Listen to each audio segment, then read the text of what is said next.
కొంతమంది దేవుని సేవ, దేవుని పరిచర్య అంటే వీళ్ళు ఎందుకు పనికిరాని వాళ్ళు అనుకుంటారు. నో డియర్ ఫ్రెండ్స్, దేవుని చేత నియమించబడ్డాడు. అమెరికన్ ప్రెసిడెంట్ని ప్రజలు నియమిస్తారేమో, 4 సంవత్సరాల తర్వాత దింపేస్తారేమో, ఓటింగ్ వేయకుండా, లేకపోతే వాళ్ళకి ఓట్లు వేయకుండా దింపేస్తారేమో. ఒక ప్రధానమంత్రి మహా ఉంటో 10 సంవత్సరాలు 15 సంవత్సరాలు ఉంటాడేమో, తర్వాత దిగిపోతాడు. ఒక ముఖ్యమంత్రి బాగా ఏలితో ఒక 30 సంవత్సరాలు వెళ్తాడేమో. కానీ దేవుని సేవకుడు నిరంతరం ఏలుబడి చేసేవాడు. కారణం ఏంటో తెలుసా?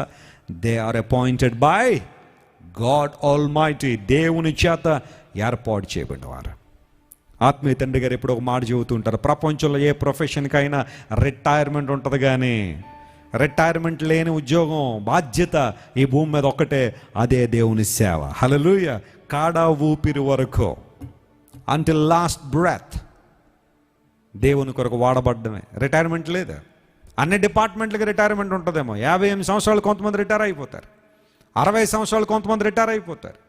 కొన్ని బాధ్యతలు రిటైర్ అయిపోయిన తర్వాత కూడా మళ్ళీ కొన్ని ప్రత్యేకమైన విభాగాల్లో తీసుకుంటారు. ఎందుకంటే అవసరం బట్టి వాళ్ళు ఇంకా తీసుకుంటారు. నువ్వు పని చేయగలిగితే ఇంకా పని చేయంటారు. కానీ ఈ భూమి మీద చచ్చిపోయేదాకా పనిచేసేవాడు దేవుని సేవకుడు.